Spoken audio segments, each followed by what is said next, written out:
Good evening, everyone. My name is Jesse McCarthy, and I am an assistant professor in the Department of English and the Department of African and African American Studies here at Harvard University. Thank you.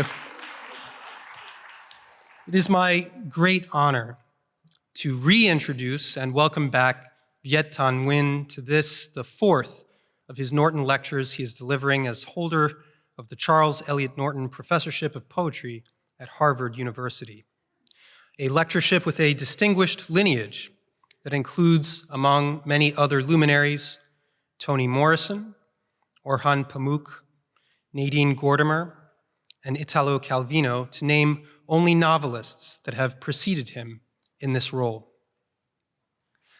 Viet Nguyen is a university professor, Errol Arnold Chair of English, and professor of English, American Studies and Ethnicity, and Comparative Literature at the University of Southern California.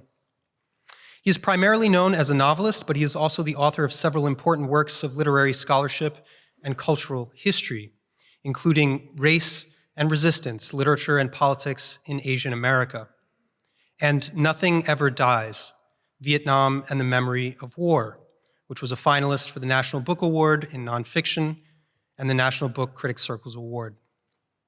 His first novel, The Sympathizer, won the 2016 Pulitzer Prize for Fiction, the Dayton Literary Peace Prize, the Carnegie Medal for Excellence in Fiction from the American Library Association, and Le Prix du Meilleur Livre Étranger from the French, who we learned amusingly in his last lecture, liked to shelve his books under the heading Anglo-Saxon Literature in Paris.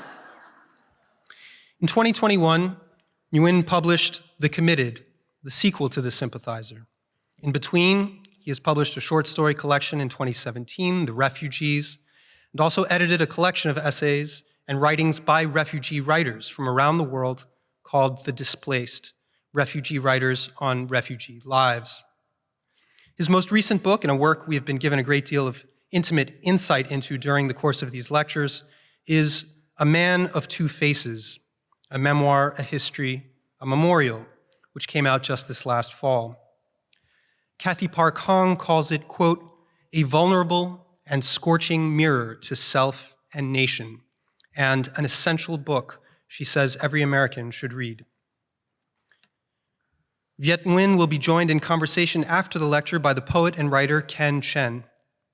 Chen is an assistant professor and the associate director of creative writing at Barnard College. His poetry collection, Juvenilia, was selected for the Yale Series of Younger Poets Award by the late Louise Glick, who wrote, quote, like only the best poets, Ken Chen makes with his voice a new category. Now, I've been given the unenviable task of attempting to summarize and reacquaint anyone in the audience who has missed Nguyen's previous three lectures, and this is, of course, an impossible task.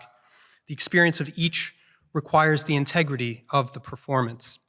Fortunately, all of these lectures are being recorded, and so if you didn't get to see the previous ones or missed one, or would like to share one of these lectures with someone who can't be here, you can go to the Mahindra Center's homepage where you will find the video links for each lecture that you can download or share across your networks. But if you will bear with me just for a moment longer, I would like to say a few words about the last lecture that Nguyen delivered on December 5th, 2023. I'm afraid I simply can't do justice to its importance as a rare piece of humane, self-examining lucidity at a time when our public discourse has become frighteningly strident, turgid, and self-righteous. It was a beautiful lecture about the need for solidarity, but also ambivalence about how far we really believe or can imagine that solidarity extends. Weaving together Jeffrey Paul Chan, Edward Said, Mahmoud Darwish, Nadine Gordimer, Amos Oz, Viet Nguyen spoke with frankness and conviction about what has lately come to feel at times unspeakable. We're often told these days that we should want to hear from experts, but I was reminded by Viet's lecture how much I would rather hear from writers, from artists, from people that you can tell have the grain of courage, of independence in their voice. people who are deeply unaccustomed to the peddling of fatuous euphemism, to befog oneself with vain subtleties, as Melville once said, and as you can see the confidence men of the State Department doing on any given evening. I would have wanted to quote a dozen or so passages from that lecture, but I have settled on just one that I would like to share because I hope many of my students are here this evening and I think they should hear it too. Being Asian American, Nguyen said, is not the only dimension of myself, just one aspect. Born from defending myself or others like me, or who are seen as being like me. But my Asian Americanness matters less than my ethics, politics, and art. Together, they constitute a stubborn otherness that resists the lure of a domesticated otherness satiated by belonging. There is much to ponder in those lines, and I know that we'll be given still much more this evening. So please join me without any further delay in welcoming Viet Thanh Nguyen to the podium. Thank you.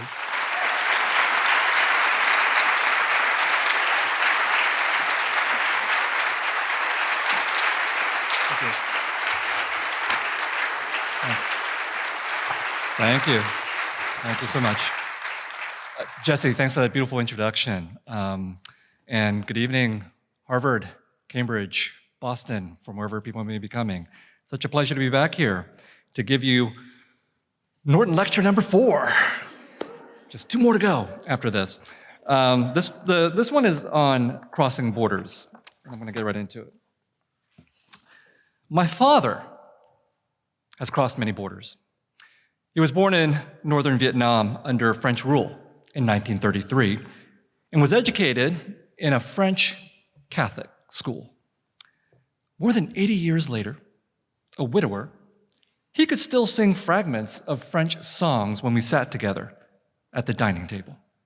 The meal I could prepare, which he most enjoyed, was filet mignon, medium rare, with a glass of red wine.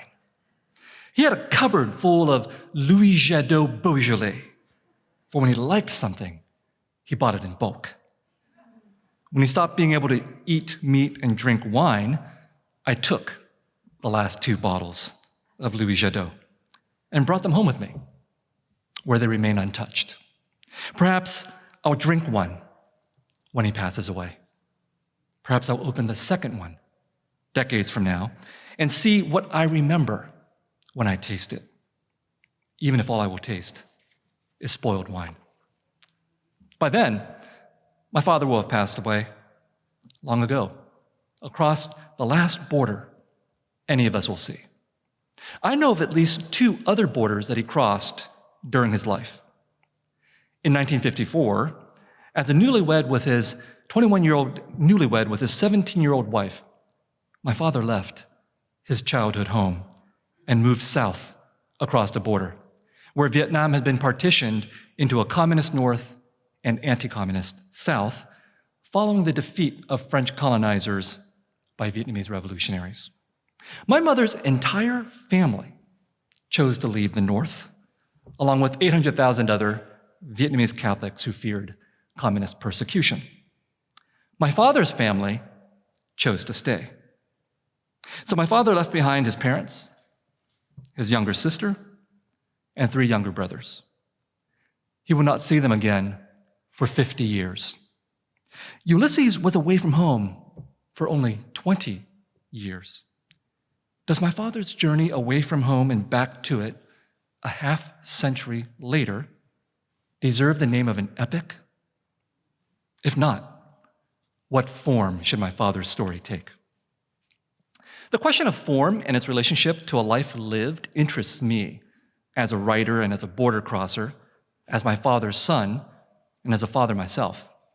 70 years after my father left his childhood home, I visited the compound. My aunt had married and moved away long ago, but my 3 paternal uncles still lived there, along with many of their children and grandchildren. I gave all the adults envelopes of cash, the amounts determined by my father. From my youth until the present, my parents have sent home money to the relatives every year to help them survive.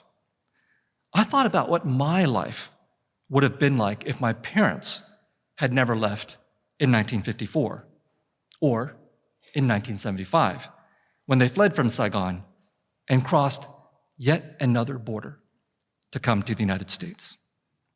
I also thought about what the writer Amitabha Kumar had written. It is not the immigrant, but the ones who stay behind who are the true unvanquished. Kumar pushes back against the praise for those who cross borders, the immigrants, the refugees, the undocumented, the expatriates, the tourists, the settlers, the conquerors. Our sympathies for these voyagers vary based on our feelings about the legality or illegality of their voyages, the nobility or lack thereof concerning their aspirations and motivations, and what or who they conquered. Their tales are individual, though they're inextricably intertwined with the sagas of nations and cultures, which might look on these travelers as heroes, as invaders, as laborers, as waste.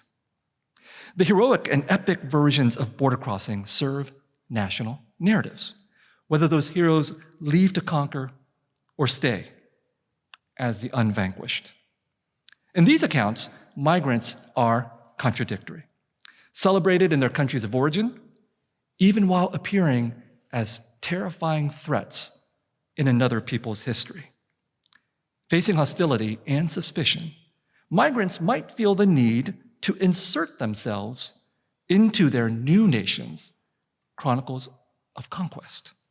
The migrants' heroism can then harmonize with their host nation's self-image, as well as affirming that nation's hospitality and generosity. This is what happens in Jhumpa Lahiri's short story, The Third and Final Continent, from her lauded collection, The Interpreter of Maladies, which focuses on Indian immigrants to the United States. I admire the formal elegance of much of Lahiri's writing, especially her short stories, a genre in which she excels and in which I am at my most miserable. I spent 17 horrible years writing short stories on a similar theme as Lahiri's, signaled by the title of my book, The Refugees. The book frustrated me because I didn't understand intuitively the genre of the short story, where, generally speaking, less is more. Almost every single moment of writing the stories agonized me, and I'm just fortunate that as a masochist and a Catholic, I enjoy suffering. Whether or not Lahiri suffered in writing her book, her stories themselves appear effortless. Part of that gracefulness stems not just from the art of her writing, but its ideology. The shape of her thinking about being an immigrant and an American fits seamlessly with both the streamlined qualities of a realistic short story and with how many Americans like to imagine their country, its hospitality, and its audaciousness. So long as the migrant comes to conquer the United States figuratively by participating in our collective mythology of limitless capitalist progress into a democratic utopia with an SUV in every garage, the migrant is often, if not always, welcome. Lahiri captures the quotidian odyssey of this kind of migrant and the way his story illuminates the shadow-free national epic of the United States as a land of innocence pursuing happiness. In the story, a young Indian graduate student has arrived in 1960s Boston after a short stay in London. The United States is his third and final continent. He rents a room from an elderly widow who was born during the Civil War. Despite her age and connection to a time of racial and national horror, she welcomes this Indian immigrant, and when his Indian fiancé arrives, welcomes her as well, blessing the start of an Indian American family who will be part of a new, non-white generation. One arc of the narrative is about progress past our country's racial sins. The other narrative arc concerns heroism. For Neil Armstrong lands on the moon during the Indian student's time in the widow's house. Decades later, as a happily married American citizen with successful sons, this narrator reflects on his American life via the moon landing. And this is what he says. While the astronauts, heroes forever, spent mere hours on the moon, I have remained in this new world for nearly 30 years. I know that my achievement is quite ordinary. I'm not the only man to seek his fortune far from home, and certainly I am not the first. Still, there are times I'm bewildered by each mile I have traveled, each meal I have eaten, each person I have known, each room in which I have slept. As ordinary as it all appears, there are times when it is beyond my imagination. When I look at my father, who no longer recognizes me, I wonder if his accomplishments bewilder him.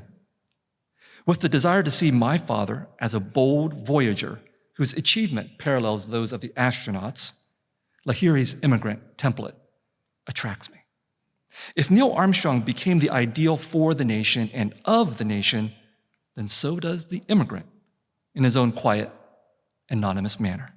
His story resonant with the nation he has come to accept. Armstrong's story is comforting in another manner. He survives and returns home. What of the migrant who doesn't survive or who doesn't return? The American mythology of immigration is perhaps too life and nation affirming to consider migration as an experience of death. The writer Ha Jin, in his book, The Writer as Migrant, argues that the most significant literature dealing with human migration has been written on the experience of exile. By contrast, immigration is a minor theme, primarily American. Therefore, a major challenge for writers of the immigrant experience is how to treat this subject in response to the greater literary traditions. My father is not an immigrant, but a refugee, whose experience is closer to exile, especially if we consider how exiles typically die far from their homelands. My father has now spent more of his life here than there. He expressed his commitment to this country when he bought burial plots for himself and my mother. That burial plot, he told me years later, was a great investment. What cost $3,000 then is worth more than $20,000 today. In America, even death makes for smart investment in real estate opportunities. My father has also planned every last detail of his departure.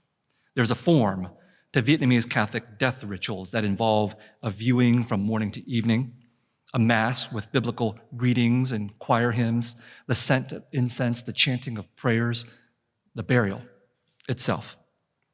My father oversaw this form for my mother when she passed away 6 years ago. The ceremony executed so perfectly that my father-in-law said he wanted something of equal quality. His daughters provided him with exactly that when he passed away last year. The repetition of the form of mourning comforts the living as we contemplate our final exit. I grew up with a deep sense of this. For every night in childhood, I encountered the scene of my parents seated on the couch in a dim living room, praying the rosary together in a language I poorly understood, facing a wall furnished with a crucifix and pictures of a white Jesus and Mary. My parents were between worlds alien to me, Vietnam in the past and the afterlife in the future. The afterlife was bright, but death was a continent from whose depths the explorers never returned. The ones who died clinically and came back to life, saw only the shores of death. The only other returnees are ghosts who may really exist, but do not usually appear in realist literature. The immigrant literature of realism, of which I'm treating Lahiri's writing as an exemplar, both for its artistic and personal grace, its deep love for the immigrant as intrepid traveler, this immigrant literature of realism often forestalls, occludes, hedges on death and the final border crossing into the ultimate otherness. Lahiri's immigrant does not mention death as the actual final continent and destination of everybody's final journey. Death certainly does appear in a great deal of this realistic literature, from the ends of individuals due to personal circumstances and the demise of many from various ghastly calamities. But the realism of the literature insulates readers somewhat from the incomprehensibility of death, both of the personal and collective kinds. In Lahiri's story, for instance, not only is the future death of our immigrant narrator forestalled, even in his old age, but so is the death of his landlady. By the end of the story, she has conveniently disappeared, along with the Civil War history from which she emerged. The seamlessness of effective realism serves as a buffer against the emotions generated in those who die, those who witness and remember the death of others, and those who seek to recover the deaths for which they themselves were not present. How can realism adequately confront something so unreal as the final undoing? Death wasn't merely abstract to me as a child, it was unreal, unimaginable, unknowable. The story of the immigrant arriving as a stranger in a strange land, who then becomes a part of that land, affirms life, not death. But if we imagine the immigrant as heroic, we should ask why. What did they escape? Was it perhaps mass death or premature death due to forces beyond their control? And if the ones who stayed were also heroic and unvanquished, was it because they confronted these conditions of mass or premature death? By celebrating the courage of migrants, do we foreground their accomplishments in order to obscure, in some cases, how our intervention as a country required them to be brave in order to survive? And what of all those who failed to survive? My interlocutor tonight, the poet Ken Chen, has also approached the issue of death and his father through what he calls migration surrealism. In his text, I was ostensibly searching for my father, but Ken Chen descends into the underworld in order to find his departed father. Instead of imagining the abyss, he finds himself trying to recuperate my right to hallucinate. Hallucination is the right response to the scale of death and its terrors for many who have reached the infernal regions through what Ken Chen calls death as migration. The dead he hallucinates died when they stayed at home, or died when they traveled, but died because of forces beyond their control that rendered their staying or their departure heroic in the eyes of some. Some of those forces were unleashed by colonizers and conquerors for whom borders mattered not, at least the borders of others, always open, ready to be transgressed, versus their own borders, which were to be defended. The continent of death has no guards, however. All are welcome. And like Orpheus, Ken Chen wanders into the underworld seeing, and these are his words, everything that ever died. I saw the beginning, the true beginning, the beginning of modern capitalism. I saw that the beginning had twin poles in the New World, where the indigenous people fled the conquering hordes, strange men who would casually behead the people they encountered and set their hounds to tear the flesh of infants. And in the west coast of Africa, where there came a story that these traders of strange cargo must be cannibals, piling up as they did colossal mounds of bones, whitening in the sun. I saw men in India strapping the bodies of insurrectionary sepoys to the mouths of cannons. And there was the Congo, where I saw the West come carrying bags of hands. They had taken the hands from the people who lived there. And in Mitlai, was it ears? What was it in Malaya? Listing these horrors in such a casual way, it shames one to write it, shames one to read it. How then to represent what I've come to call sublime trauma, the absolute terror of colonialism that is too gargantuan to be represented, words whose monument deforms our mouths as we speak them, events too much to even bear glimpsing. Like Ken Chen, I think that the language and form of realism is insufficient for grasping the scope of the underworld. The mythology of the heroic traveler is also not enough. For in elevating the individual, this mythology can't address the scale of collective conquest and death, or resistance and survival. Secular and religious epics might be better, being decidedly unrealistic, even hallucinogenic, as with the Bible, replete with fantastic tales of exile, migration, and displacement, beginning with Adam and Eve, refugees from the Garden of Eden. Don't all exiles look back to their lost land? Then there is Noah, cast afloat in a mass extinction event, repopulating the world with his living cargo. Isn't his ark a boat for the very first boat people? This is why, in my novel, The Committed, the rickety boat with which my band of Vietnamese refugees flees Vietnam is described as an ark, finding itself on a wine-dark sea, an allusion to Homer's Odyssey.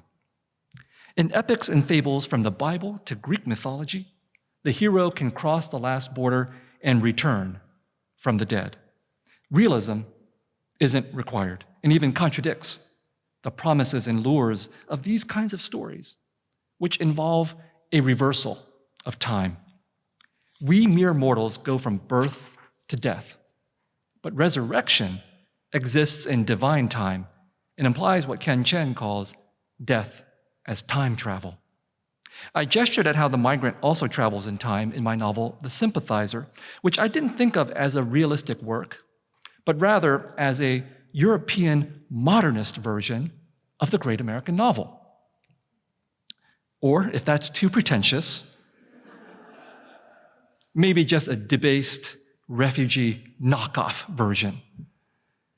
Against the linear optimism of American myth-making, the narrator of my not-so-great American novel, a refugee and a spy, enters the United States on a mission of sabotage rather than patriotic affirmation. In the land of plenty, he sees a clock on the wall of a Vietnamese restaurant, and here I'm going to quote myself, carved from hardwood into the shape of our homeland. For this clock that was a country, and this country that was a clock, the minute and hour hands pivoted in the south, the numbers of the dial a halo around Saigon. Some craftsman in exile had understood that this was exactly the timepiece his refugee countrymen desired. We were displaced persons, but it was time more than space that defined us. While the distance to return to our lost country was far but finite, the number of years it would take to close that distance was potentially infinite. Thus, for displaced people, the first question was always about time. When can I return? Refugee, exile, immigrant, whatever species of displaced human we were, we did not simply live in two cultures, as celebrants of the great American melting pot imagined. Displaced people also lived in two time zones, the here and the there, the present and the past. Being as we were, reluctant time travelers. But while science fiction imagined time travelers as moving forward or backward in time, this timepiece demonstrated a different chronology. The open secret of the clock, naked for all to see, was that we were only going in circles. As a child, I saw that clock hanging in more than one Vietnamese restaurant in San Jose, California, where Vietnamese refugees engaged in Proustian moments over bowls of pho. Could realism capture the fever of homesickness that plagued some migrants? Can realism show me what whirls inside my father's head as he approaches the final border? Perhaps.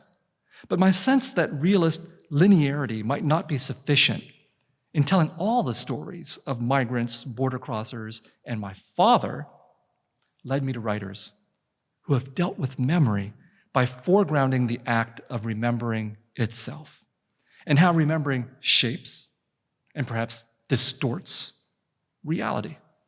For the sympathizer, I was interested in memory's density, so I drew on writers fascinated by memory and exhibiting a particular richness of prose and style, from Toni Morrison to Maxine Kingston, from Antonio Lobo Antunes to W.G. Sebald.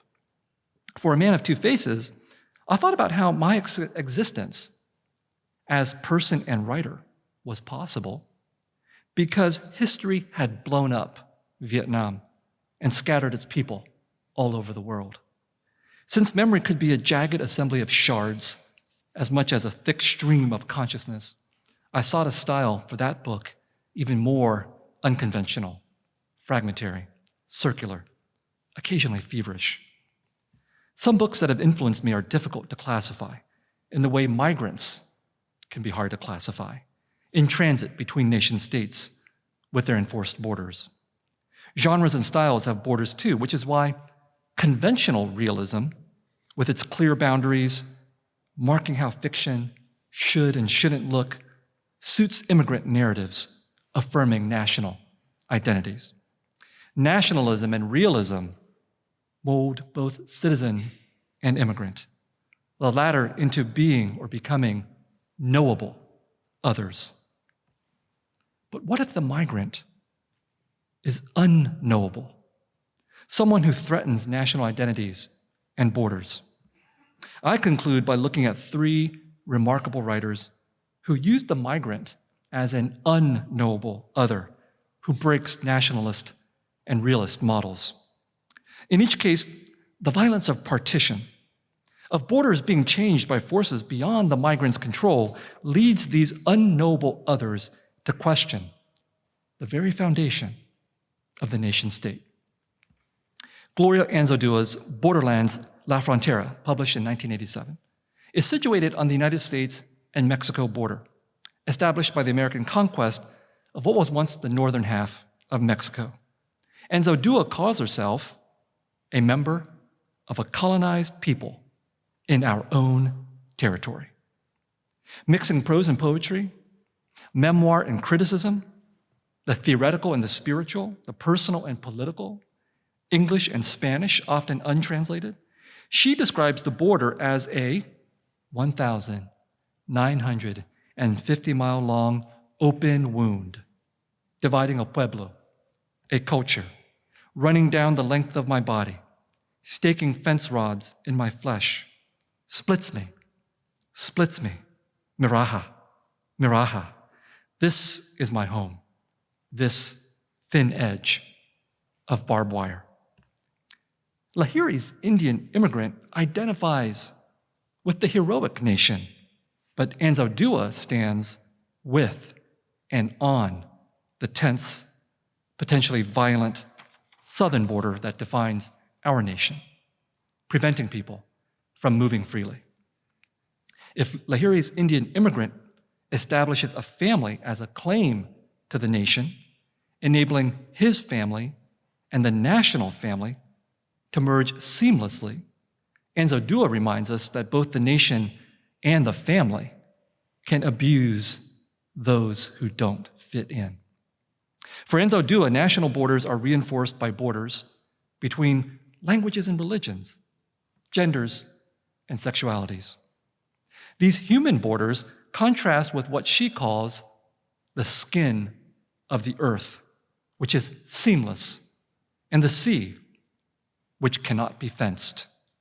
Enzo Dua sees herself as part of nature and counts herself among the border crossers who she describes as the squint-eyed, the perverse, the queer, the troublesome, the mongrel, the mulatto, the half-breed, the half-dead.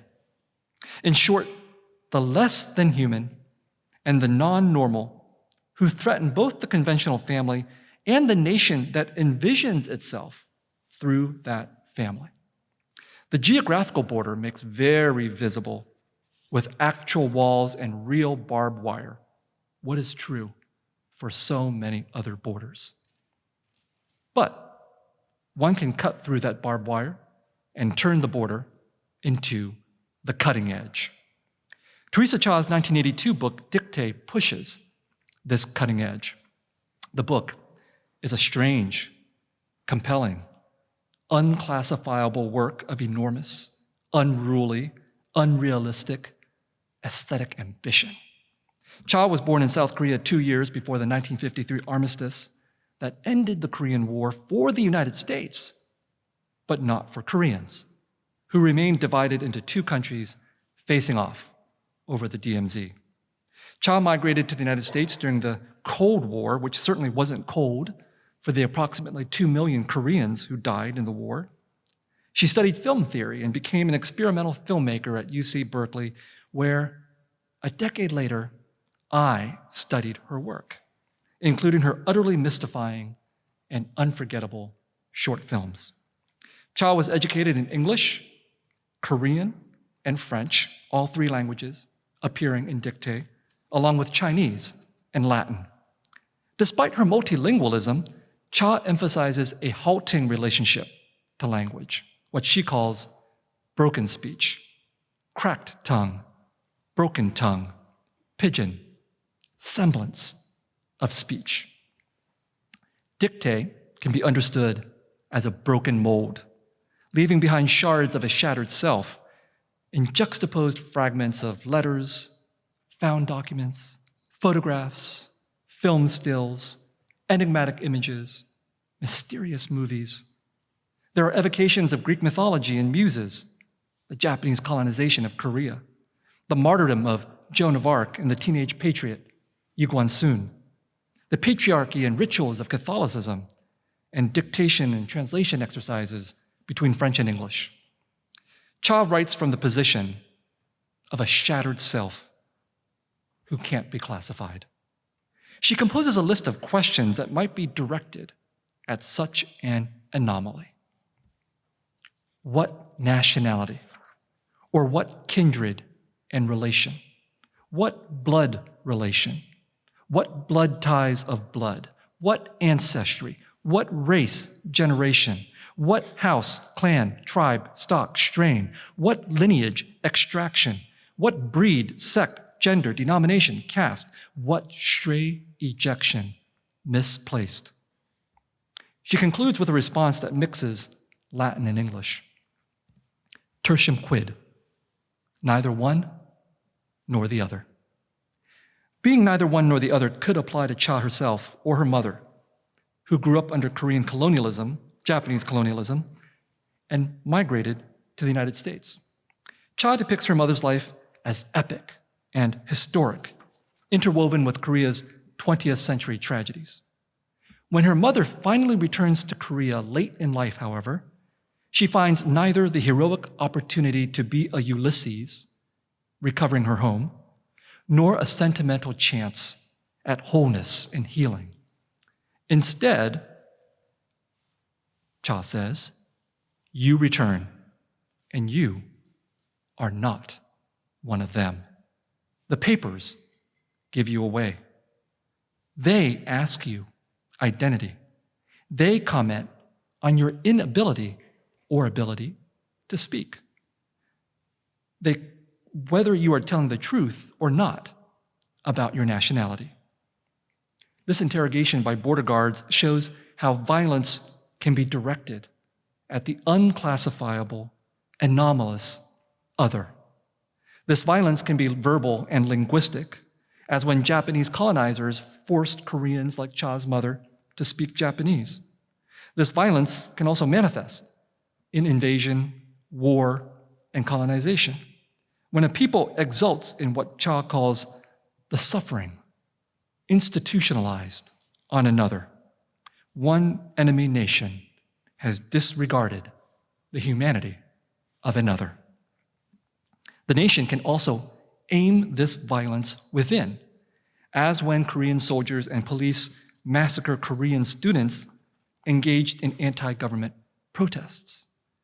In the us versus them world of harsh nationalism, these student rebels had become unknowable others, neither one thing nor the other. Lahiri's patriotic immigrant stands in contrast. Realism, a reassuring literary form, posits this immigrant as a knowable other fitting the mold, reassuring the nation rather than terrorizing it like the unknowable other threatens to do. Like Enzo Dua and Cha, I am more attracted to this kind of other, perhaps because unknowability comes closer to the mystery and danger of the writing process, approximating the fear a writer feels about unlocking what hides inside.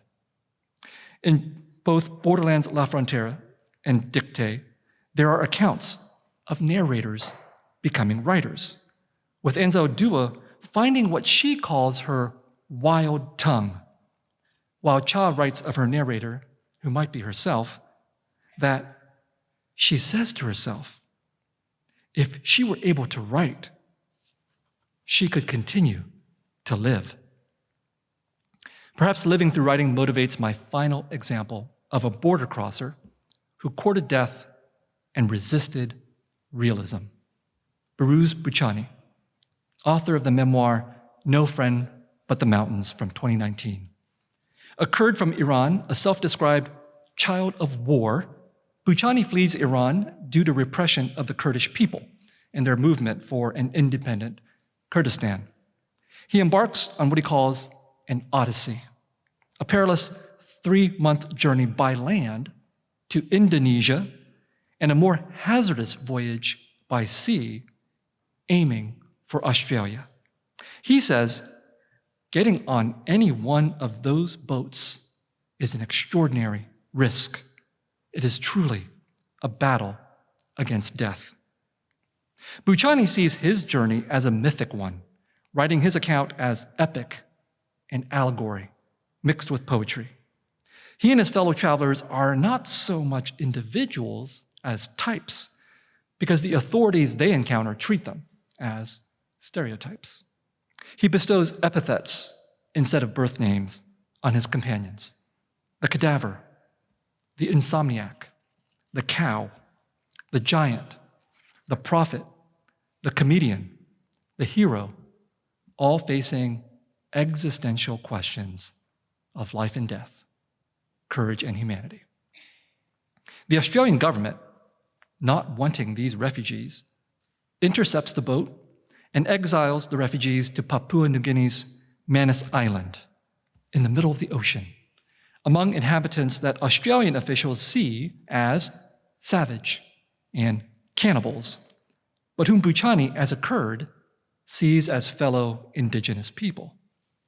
This island exile evokes Robinson Crusoe, except with masses of refugees as anti-heroic castaways instead of Daniel Defoe's titular, singular hero. The story becomes a prison diary full of awful experiences that the narrator depicts as hallucinations. He finds himself in a prison of filth and heat, a zoo full of animals of different colors and scents, where the refugees are given numbers, strip searched, monitored even in the toilets, kept in cages, and given ill-fitting clothes that transform our bodies and utterly degrade us.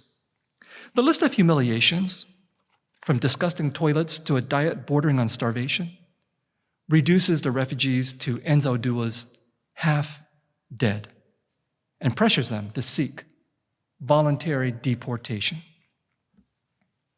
But prison diaries or memoirs are often also narratives of self-transformation and rebirth. Prisons are where states keep official and unofficial enemies, with the Australian government regarding refugees as the enemy invading by boat. For Buchani, the prisoners are what he calls captured soldiers, prisoners of war, and sacrificial subjects of violence. They are also, Buchani says, hostages, made examples to strike fear into others, to scare people so they won't come to Australia.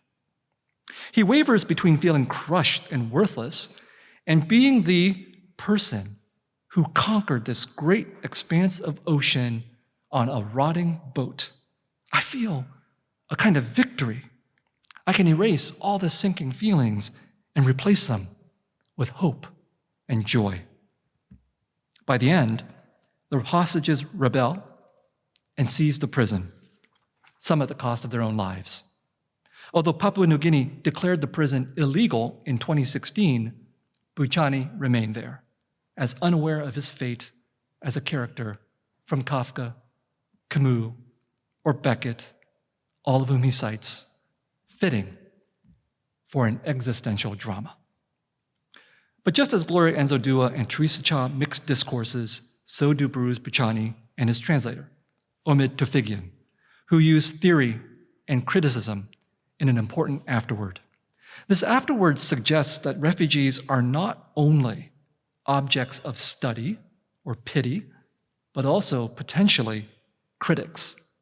That the prison is not only a site of punishment and degradation, but a school where refugees might theorize their own existence. What is a border, Buchani asks, after his informal prison education? My whole life has been impacted by this concept of border. While Lahiri's law-abiding immigrant accepts the existence of borders and praises his host nation, Buchani is deeply skeptical. There is an island in a silent ocean where people are held prisoner, Buchani and Tofigian explain. The people cannot experience the world beyond the island. They only see each other and hear the stories they tell one another. They are frustrated by their isolation and incarceration, but they've also been taught to accept their predicament. News somehow enters this prison about another island where the mind is free to know and to create. The people on the other island see things that the prisoners cannot, create things that the prisoners cannot, know things that the prisoners cannot. One island kills vision, creativity, and knowledge. It imprisons thought. The other island fosters vision, creativity, and knowledge. It is a land where the mind is free. The first island is the settler colonial state called Australia, and the prisoners are the settlers. The second island contains Manus Prison, and knowledge resides there with the incarcerated refugees. Buchani transmits that knowledge via text messages from a smuggled contraband phone. Tofigian assembled Buchani's book from these text messages. On the one hand, a hostage with a cell phone.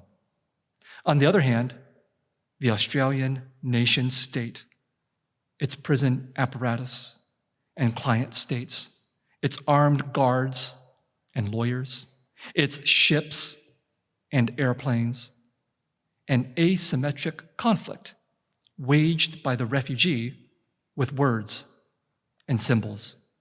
As Buchani says, I create my own discourse and do not succumb to the language of oppressive power. I create my own language. The nation state upholds the language of realism. For against the brutal punishments of a prison island, the realistic response for the refugees should be submission and voluntary deportation. Buchani resists both deportation and realism, writing what his translator describes as horrific surrealism. I can't think of a better term or genre to describe the voyage of the illegitimate, uninvited border crosser, blamed by countries and citizens for breaking laws and borders. Nation states are essentially conservative, their autocratic violence enforcing borders along the nation's edge and within the nation as well, policing potentially unruly others. Many of these nations are responsible for creating conditions depriving millions of opportunities for life, forcing them to make a choice between heroism at home or heroism in exile. That difficult choice is the reason refugees and other border crossers become the avant-garde for a world without borders, a world that can be nightmare or dream, hell or heaven. I returned to my father, his earthly journey nearly complete. He has crossed geographical borders I have known, and psychic borders I will never know. He has already, in the words of Homer, sailed over the wine-dark sea to men of strange speech. In the epic that is his life, his epithet is the Father, mine, the Son. I always thought of my father as a conservative man who enforced the borders of my life with lessons about Catholicism and capitalism, authority and respect, suffering and sacrifice. But in so many ways, he has preceded me by making choices I never had to make, as when he fled his homeland twice. Sometimes his choices showed me that I could make them too, as when I finally became a father. He will continue being my own personal vanguard, venturing before me once more across the final border to the ultimate exile, showing me, his son of strange speech, the inevitable way to our last continent. Thank you so much.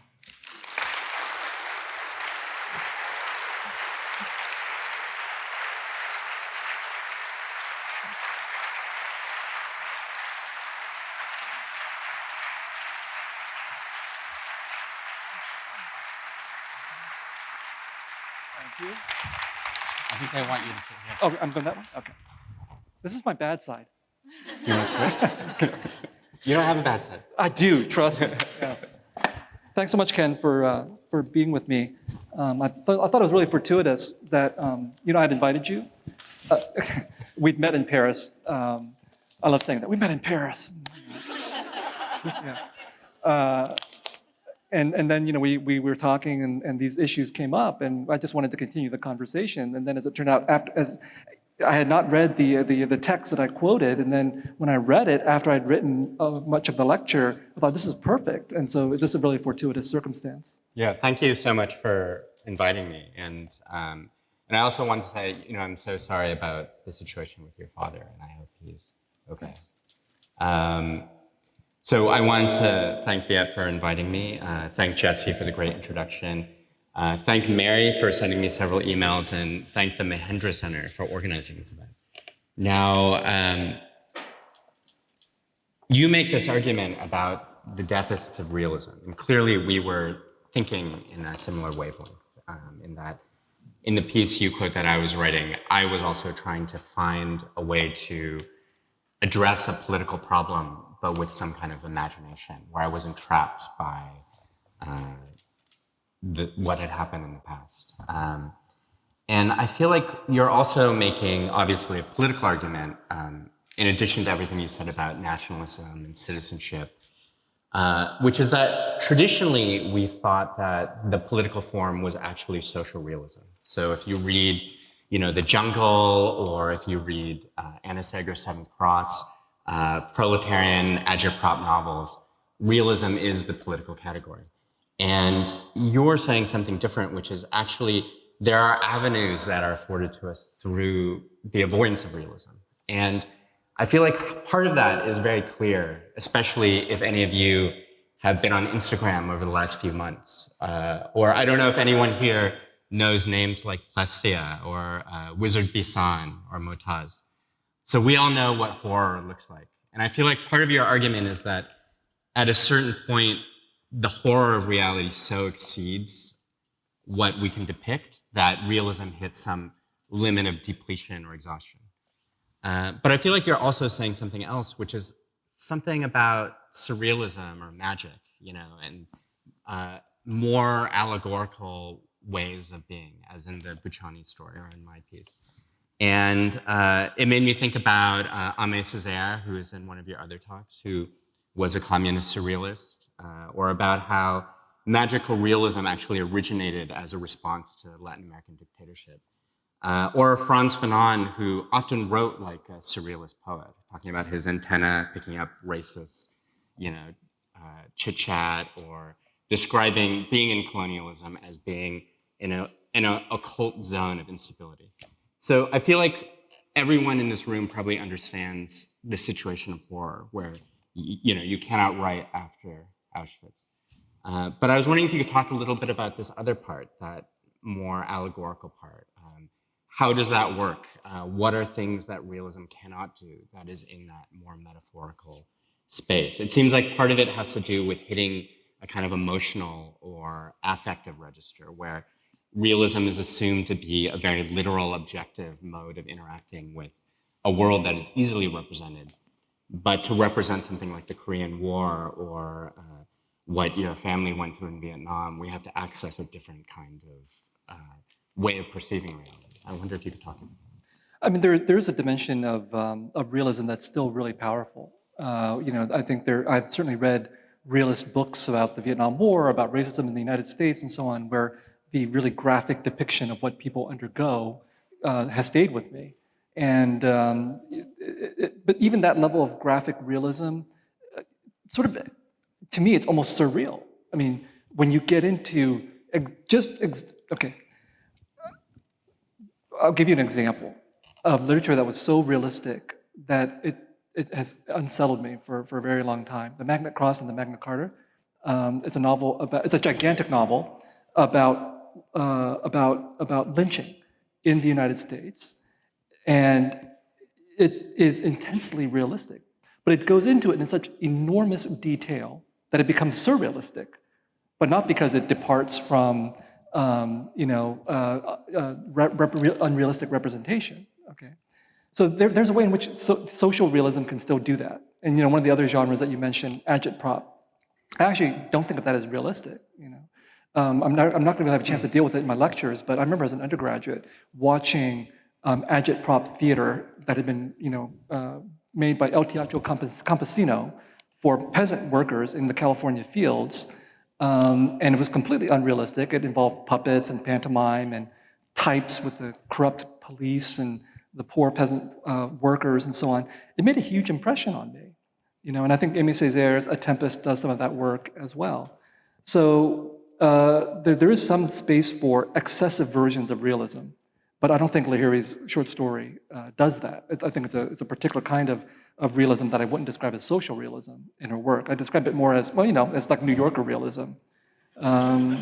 Which is good. I mean, I love New Yorker short stories, and I tried for years to get published in the New Yorker. It never worked, well, because I didn't fit that mold very well. So I think what I was trying to focus on in this lecture was the fact that there's another dimension of the reading experience where the reader can be deeply unsettled, not by the content of what's being written about, but by the very shape of the language and the shape of how the story is being told. And I'll just give you one very minor example of that. When I wrote The Sympathizer, I didn't use any quotation marks. And I swear to God, this is what pisses people off the most. I read the comments, on Amazon.com and Goodreads, and most of them are like, I don't understand why there aren't any quotation marks in this novel. I'm like, that's what you focus on?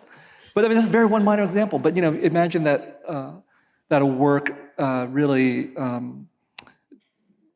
forces a reader into a zone of discomfort with the very reading experience, doesn't give them closure, for example, doesn't make the reader, doesn't entertain the reader, even as the reader's being told some kind of horrific story. So I think that's where the level of the allegory can really come into play, right? Because we're not being asked to respond through identifying with a character, right? We're being asked to think about these characters not only as human beings, but as being representatives of some other larger collective experience. So the allegory works in both ways. It works both as individual character, but also as obviously representative of a larger experience. And the allegory goes way back in time, obviously, like I said, to epics and fables.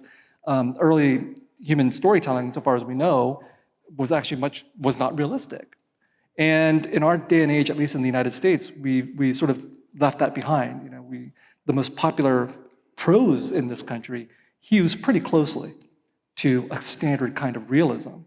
And somehow, we've absorbed this idea that other forms like didacticism, allegory, epic, fable, these are not the things that we should be reading and discussing in book clubs, for example.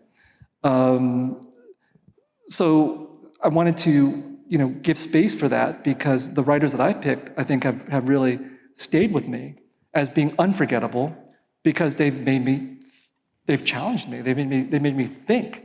Why did they refuse realism even as they're discussing these historically traumatic situations that obviously cry out in one version for realism?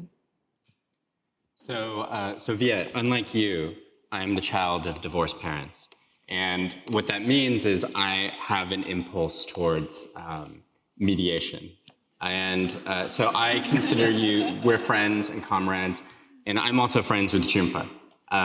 And I'm not, I just have a slight, I understand where you're coming from, and I'm not gonna debate you or, I have these boxing gloves over there.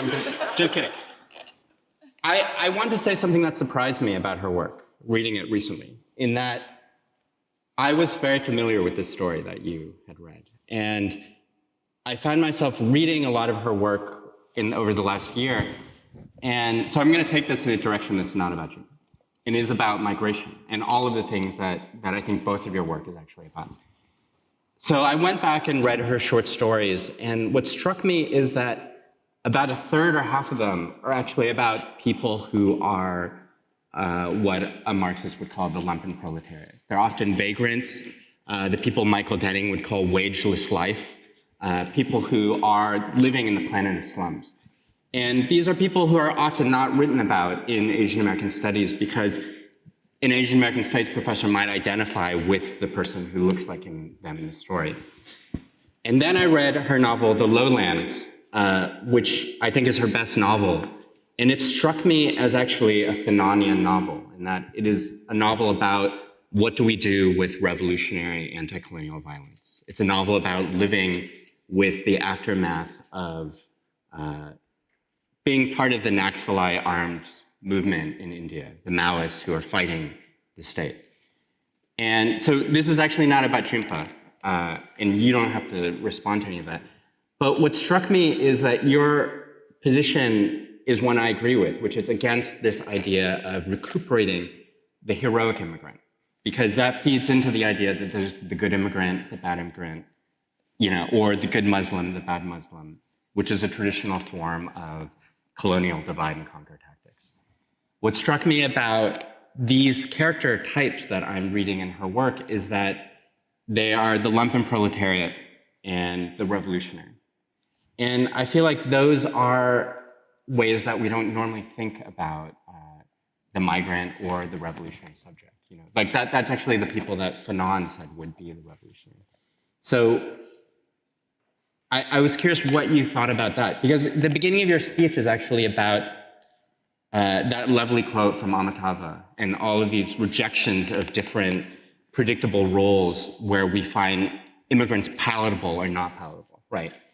Expats, refugees, migrants, and I feel like one thing that's missing from that is maybe something that is captured a little bit by the term refugee, but some form of politics or some form of class status. Do you think that the idea of the immigrant as a revolutionary subject is important? Do you think about, so for example, you write so lovingly about your parents as running the shop in San Jose, which I wonder if I've ever gone to, actually. And my parents are, Chinese skilled working computer programmer types. And in both cases, in my case at least, my family is legible because of work. But the lumpen proletariat are the people who don't work. And they are often the people who were attacked within these anti-Asian hate crimes, which I have a kind of skeptical relationship with, in that I think it's actually about this class dynamic of the lumpen proletariat. So I'm curious about, how do you feel about the category of the revolutionary immigrant? Etienne Balabar talks about, what do we do with the immigrant who is not here, but is the revolutionary subject? Or about this person who you talk about often in your speech, who is this leftover detritus person. Yeah, no, great question. And let me be very clear, I'm picking on one short story by Jhumpa Lahiri, not an entire of work. And if you talk about this to Jhumpa Lahiri, remember I said in the lecture, I admire her writing, okay? But it's a great question because, and the examples you posed are really good, because even in her first book, The Interpreter of Maladies, you get a sense that there is a lumpen proletariat in there, but they're in India. The Indian immigrants who she depicts in Boston, in the United States, are not that. And so I'm wondering if, again, if we go to this idea that what I'm discussing is the border crossing between nations and the idea of the immigrant as affirming a national narrative, especially in the destination where they come to, I think that it is more difficult to talk about what you guys just asked, the immigrant as revolutionary, precisely because the immigrant as revolutionary contradicts the whole idea of the immigrant as becoming a citizen of the host nation that they're getting into. So it's telling that in the examples that you cited, like The Lowland is a novel set in India, not in the United States. It is set in the United States. Is it? Okay. I think also of a writer like Carlos Bulosan, who I've written about. Yes. And who was a real radical. He was a real radical. And he wrote a classic book called America's in the Heart, and it is about a Marxist and a revolutionary and an immigrant to the United States. Not an immigrant, he's actually a colonial subject when he comes to the United States from the Philippines.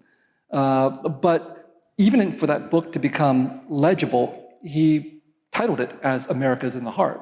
So the revolutionary energies of that colonial subject who is a Marxist was contained in a certain way simply by the title of that book. And then he published another book. I wrote a whole dissertation. I wrote a whole book chapter. But I've heard, it sounds amazing. Yeah.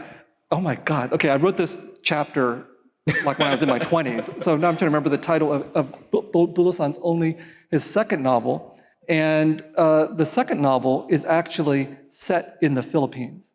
And that is an unapologetic... As a revolutionary anti-colonial war. Right, and it's about the Hukbahalap Revolution against the Philippine government and the Americans who are sponsoring the Philippine government. It's unabashedly a Marxist revolutionary novel. It pays no lip service to America, to the United States of America.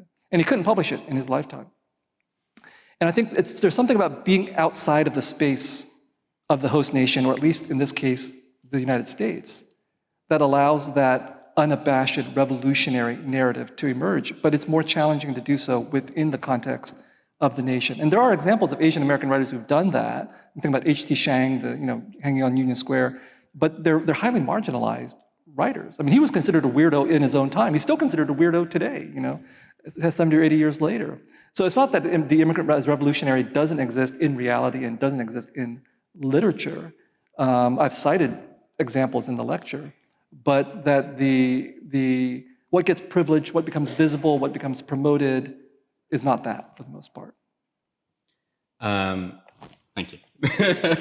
I want to thank you also for discussing my writing. And I think I had a similar reaction as you did when reading the Magna Carta and the Cross. And in terms of when I would read the accounts of colonial history, you do have this sense of your skin prickling, in the sense of encountering something that's so gargantuan that there's no way you can depict it, that you hit some kind of limit within language, which I initially called sublime trauma, after the idea of the sublime as this infinity. And I want to ask you a little bit about hope and agency, because I found that, for example, the story of Buchani is so amazing, partly because he is an agent. He's an actor who's constantly pushing back and telling this story in spite of all the odds. And so in some of the stories that you talk, in some of the narratives that we're talking about in this conversation, there's this idea of colonialism as a horror that caps a limit of representation. In my own story, part of the reason I wanted to go to the underworld was to evade this idea that we couldn't speak back, or we couldn't imagine back against colonialism. And it actually originated from an actual dream I had about my father, where I visited him in the underworld, and it somehow drew on my past as a lawyer working with someone who was detained by Homeland Security. And in the dream, my father said, you have to go home because you're not a citizen in the afterlife. I got nationalized here. It's much quicker when you die. But what that actually made me really happy when I woke up in a way that maybe you could relate with, because I thought, oh, well, here's a way where I can tour the underworld and I can meet these dead revolutionaries. And rather than mourning them, they can actually have agency, like Bulosan, right? And so I could meet people like Aunt Hester, who's Frederick Douglass's aunt, or I could meet Al-Jabardi, who's this historian who's writing about Egypt when Napoleon rolls in, or Neolin, who's this kind of anti-capitalist native prophet.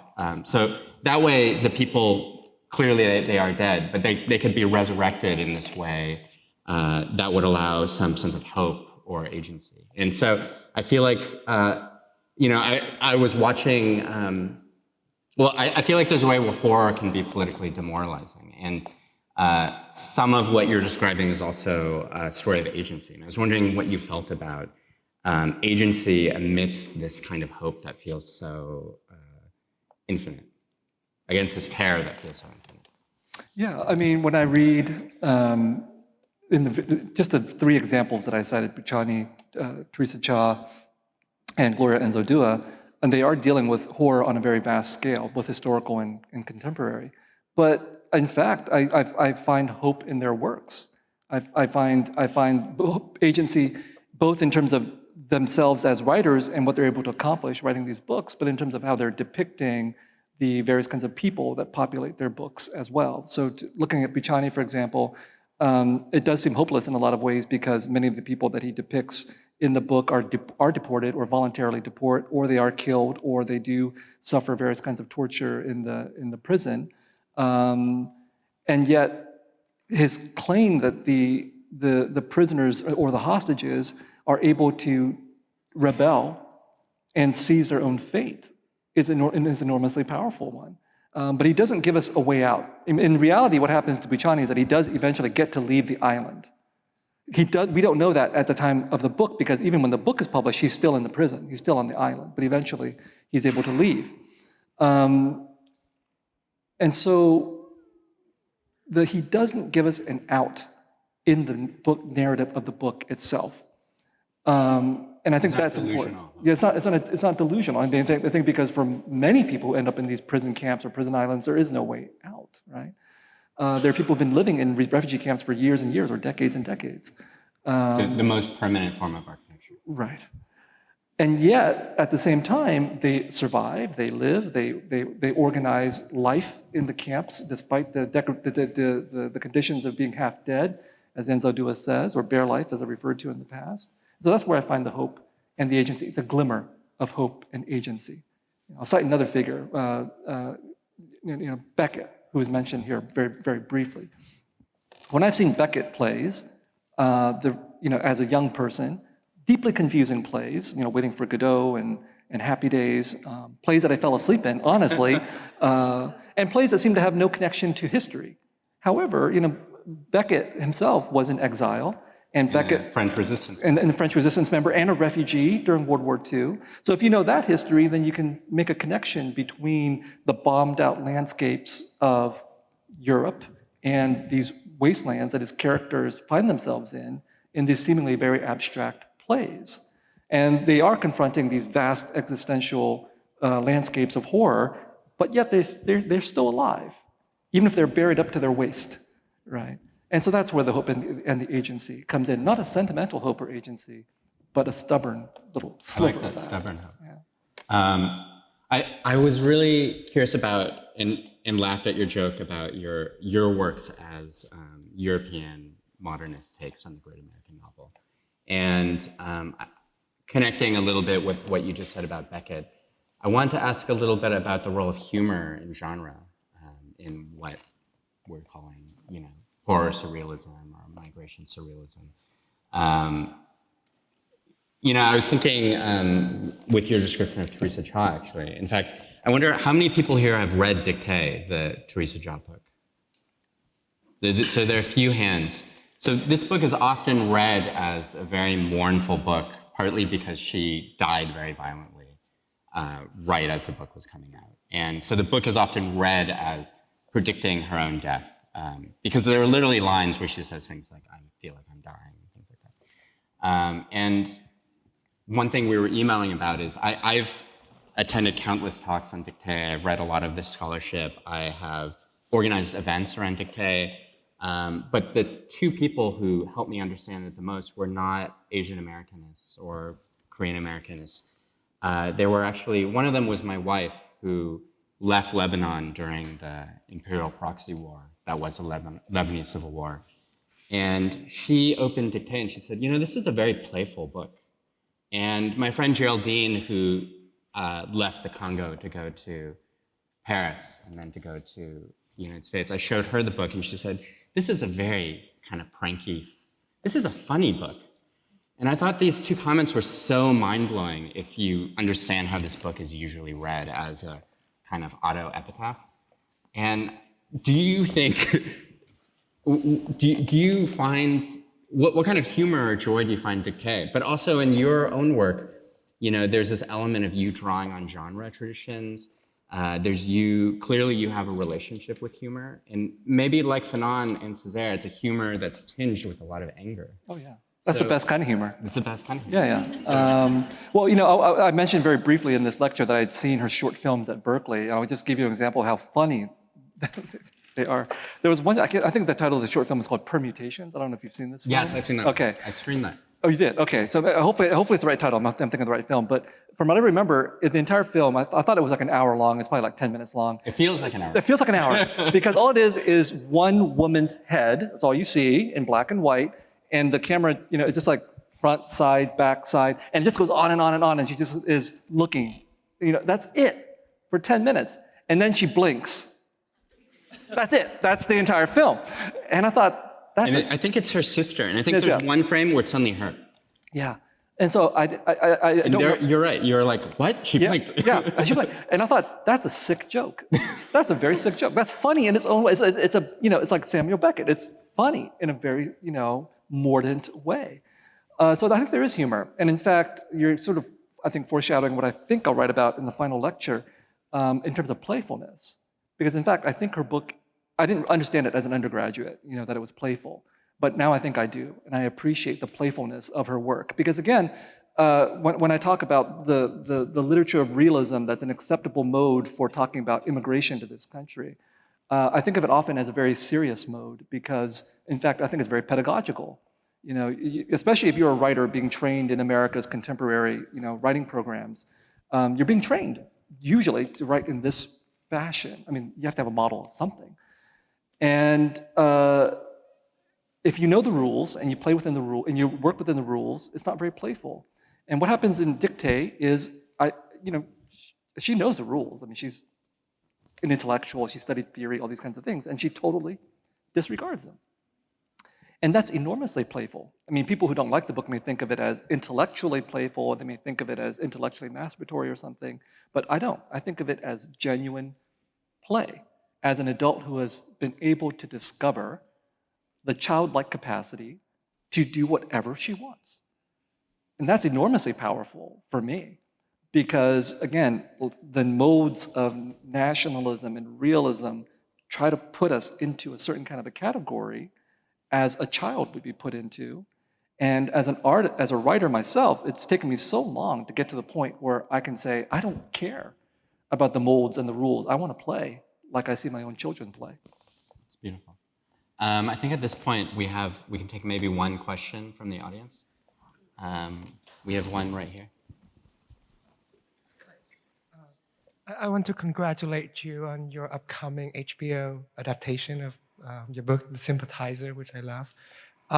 You masterfully woven your narrative, your lecture today into this Odyssean narrative where you're referencing of these liminal crossing moments, these father and son experiences and these catabases. And I was just wondering, understanding that you are working on the third installation of your trilogy, your Sympathizer trilogy, I was wondering if you're gonna frame your book in these Odyssean framework where you have a homecoming, and I was just wondering how these homecoming gonna look like.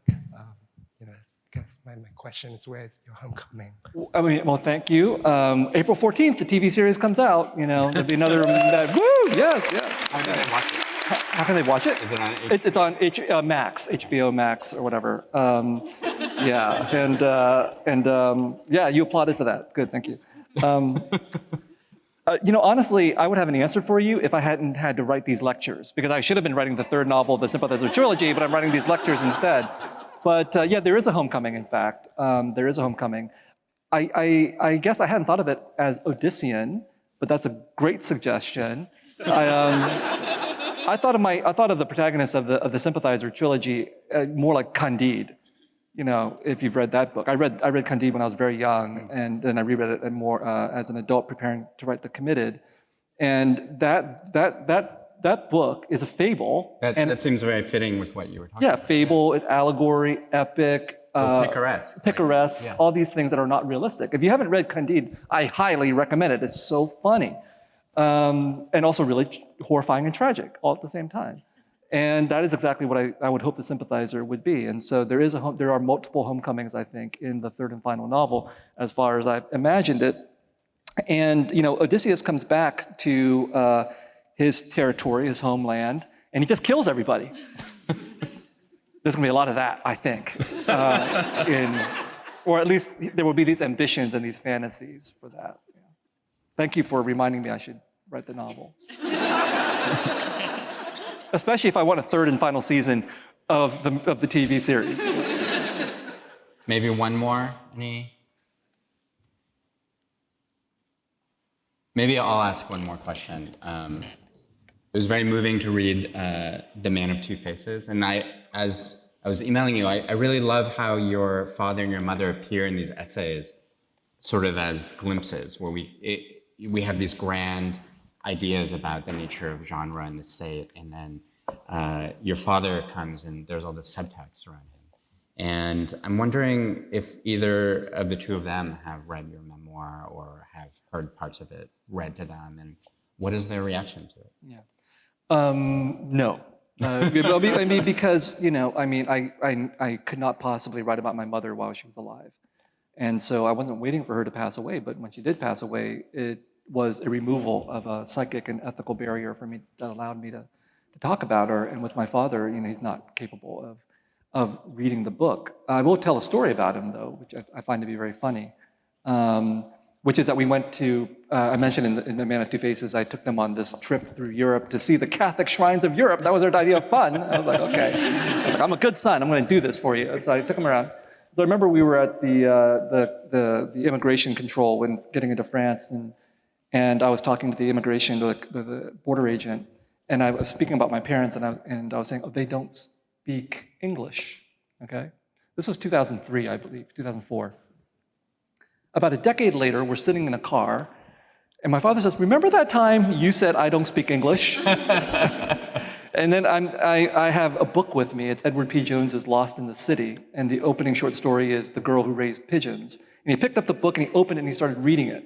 He said, this is a story about a girl and birds, just to demonstrate to me that, yes, he is a man who can read, okay? So that was very important for him to demonstrate to me that he was not the man I thought he was. What was his expression at the time? Was he smiling? Oh yeah, he was like, I got you. You thought I didn't even hear what you said to the border agent. But the other part of the story is, at one point, I had a short story translated into Vietnamese. In The Refugees, I forget the title, The Other Man is the title of the short story, and it's about a Vietnamese refugee who comes to San Francisco in 1975 and discovers that he's gay and wrestles with his sexuality. And it was translated into Vietnamese well before it was published in the book, and I brought it home and I gave it to him. And he never mentioned it again. So did he read it or didn't he read it? I have no idea. But my own feeling about it is that